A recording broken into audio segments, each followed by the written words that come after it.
Could it be that we're not all suffering to the same degree, and that some people are content to just live without answers to the big questions in life?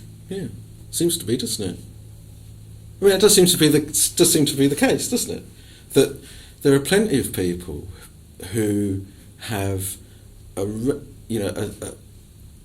relative degree of skill in dealing with the world and getting on in life, and and having a relatively successful time of it. And they're not interested. They don't have the big questions. I think that's an undeniable fact. And the beautiful thing about the Buddha's teaching, and obviously people will have their own views about things like rebirth, but for anyone who actually enters into the training, we like people to retain an open mind and investigate this whole idea, because it does put a beautiful context on everything. One of them being that we enter into this scheme of things to learn lessons and try things and experience and go through life to find out what happens. And it's not the end, it's not the beginning and it's not the end, but it's a place where we come, and it can be tough at times, and you have to learn pretty hard lessons and go through some pretty tough experiences like I know you've been through too. We all have. So it could very well be that a being comes into this particular scheme of things to learn things which have got nothing to do with spiritual ways or answering the big questions. It doesn't mean that in another period of their life, either in this life or in another life, that they might want to. Is it possible that they're pursuing a similar goal but doing it in a different way? I'm thinking here about...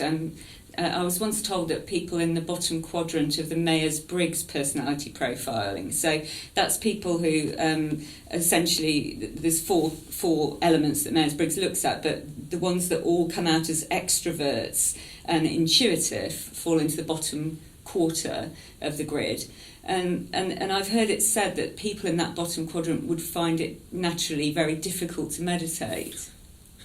So do you think there are other ways through maybe living life in the inverted commas real world that people like big that... Big inverted commas there. Huge inverted commas there. Yes, okay.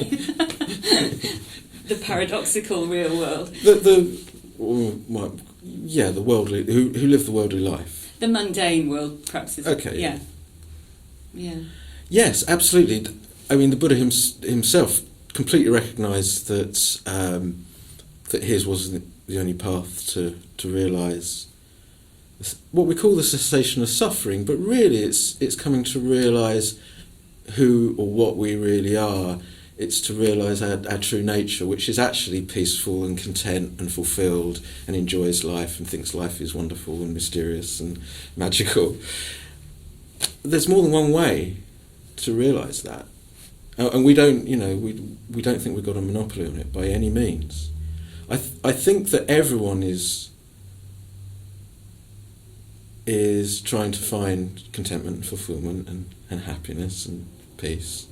Some people have some very strange ways of going about it, but I think that underlies, it's a fairly fundamental aspect of human existence, the pursuit of fulfilment and peace and so forth. And people have very many different ways of going about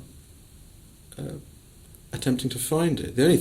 As a final thought, the only thing I would say is that, well, personally, my experience led me to see that no matter what it was that I achieved in worldly terms was transient, that it couldn't ultimately be depended upon for that sense of fulfilment. And I realised at a point in my life that I had to look elsewhere, which was outside of the normal, real world of what people normally aspire to, and that's one of the tough aspects of walking the path. It's like I'm going against the stream here. People might not really understand what I'm doing and why, and they might think I'm a bit weird, or even weirder than they thought I was to begin with. But there's something that drives you, and I think that's that wise reflection. Does come in. But I do appreciate that not everyone is cut out for meditation. Naturally, you can learn. But there are some people for whom, and I'm one of them, it did come naturally. I love it. I love every aspect of it, as you might have observed. Does that cover it for you? I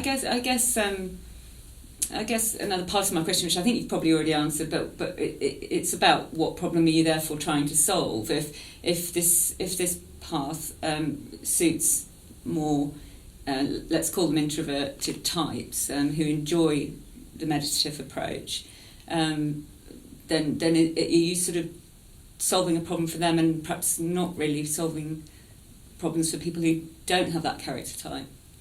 Well, no, not really, because one, anyone can learn how to do it. Everyone who comes to meditation has a whole series of obstacles to overcome that constitutes the path, and that is to do with their habitual ways of dealing with life and learning about them and overcoming the problems that arise. Anyone can learn. So the fulfillment of the Buddha's teaching is available to absolutely anyone, and anyone can undertake that and go through the entire training and come out the other side if they're willing to give enough attention to it. And one of the aspects is not falling into the trap of thinking that character types are fixed. Yes, we have basic kinds of ways of dealing of relating to life and processing life, and they're all right. They might not change so very much, but actually there is a huge potential for, say, somebody who is introverted to become more outgoing, or somebody who is, very outgoing, who starts to become a little bit more sort of, introverted in that way. We're not fixed, and therefore it is possible for people to adapt. And there was one final point. I'm trying to recall what it was. Oh yeah. The fulfillment of the Buddha's teaching is the same for absolutely everyone, irrespective of, because it is only the realization of what we already are. So it's not a transformation into something else that only some people with enough of this or enough of that can possibly hope to achieve. It's actually just the realization of what we've always been. So it's not a new state of affairs. So you don't have to, in that respect, you're not trying to change yourself. You're not trying to become something or someone else, Do you think you need a certain level of intelligence to be able to rationalise all of that and understand the path? And that leads me to a question about people who are in a state of depression or have mental illness. And I'm not saying that that's related to intelligence, but just bear with me. That really, how does that work with enlightenment? If can you become enlightened from that state? Do you remain enlightened if, for example, you developed Alzheimer's? What's your feeling on that? Okay. Yeah. I was very depressed when I first entered here as a monk. I was told to lift my chin off the floor. And what I realised in hindsight was that the reason that I was getting depressed was the way I was processing life internally, and the kind of habitual tendencies that were arising in me, in the way I thought about myself, the way I thought about the world, and realised that there are indeed more efficient, wiser ways of thinking, of dealing with I suppose life. we should clarify that there's a difference between clinical depression and being sad. I'm not trivialising being sad. No, I absolutely wouldn't trivialise it. But what we're not talking about being sad. But it is all about the way we process, and that somebody who is in that extreme stage is in that extreme stage because of the extreme way that they process information. And again, that is, I know it's quite a hot topic. It does come down to your view structure. If somebody has a view structure which says there are many lives, and that we develop habit patterns over a long, long period of time, then they will look at all of this in one way.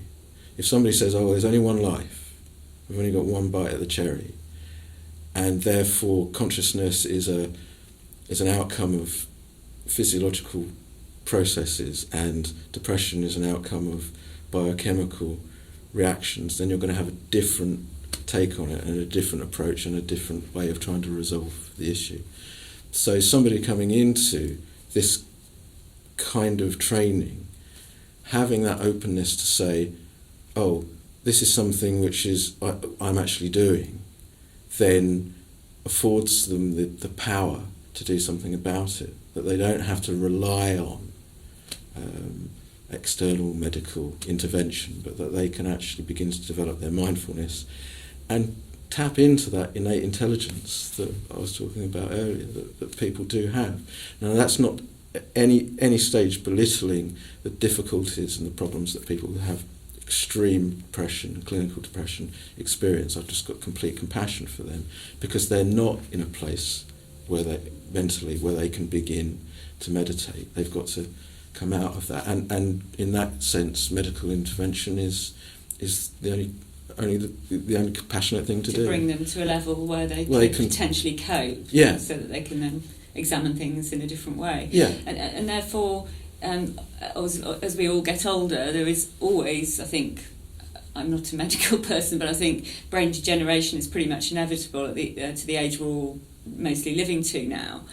Is there an age limit on being able to become enlightened if you do need to actually have some capacity to be able to look at things logically?